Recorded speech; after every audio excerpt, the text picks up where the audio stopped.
আমি আছি এখন নুরানি ফিলিং স্টেশনে। এই স্টেশনে আমি দেখছি এখানে ভাই এটা কি দিচ্ছেন, অকটেন না ডিজেল? ডিজেল আছে, সরবরাহ আছে?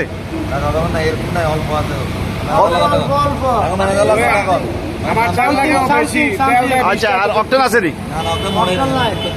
হ্যাঁ সুপ্রিয় দর্শক, আমরা দেখছি এখানে এরা একটা সাইনবোর্ড লাগিয়েছে যে অকটেন নাই, এই মর্মে এরা একটা সাইনবোর্ড লাগিয়েছে, কিন্তু ডিজেল অল্প সরবরাহ থাকার কারণে তারা এখনও দিচ্ছে। এটা হচ্ছে নুরানি ফিলিং স্টেশন। এইখানেও আমরা দেখছি অনেক রিটার্ন যাচ্ছে। তেল পাইছেন? কি বলতেছে? হ্যাঁ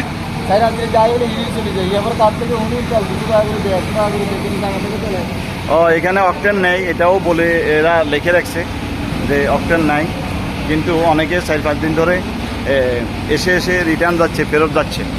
অকটেন আছে না ডিজেল আছে? আচ্ছা একটু বলেন কি এখন কি দিতেছেন আপনারা? আমাদের কাছে ডিজেল পাম্পিং আছে, কমায় দিচ্ছি।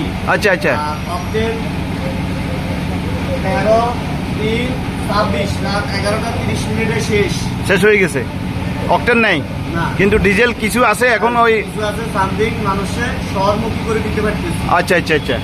হ্যাঁ সুপ্রিয় দর্শক, হ্যাঁ বলেন। আপনি যদি মন চায় আমার টাঙ্গিটা চেক করতে পারেন। কালকে আমার তদন্ত উপজেলা থেকে তদন্ত করতে আসছে, সেই সিটিও আমার কাছে আছে, ওইটা একটু দেখতে পারেন। আচ্ছা দেখেন,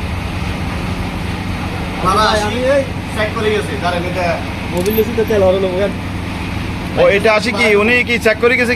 কি চেক করছে উনি?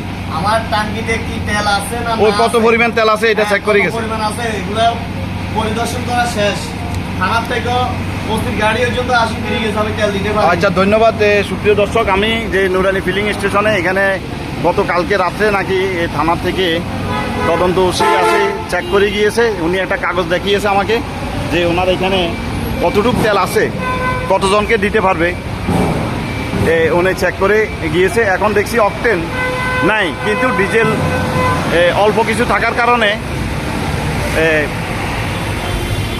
ভাগ করে দিচ্ছে, বিভিন্ন গাড়িতে তারা ভাগ করে দিচ্ছে, কিন্তু অনেকের চাহিদা অনেক বেশি, কিন্তু চাহিদা অনুপাতে দিতে পারতেছে না। ধন্যবাদ সকলকে।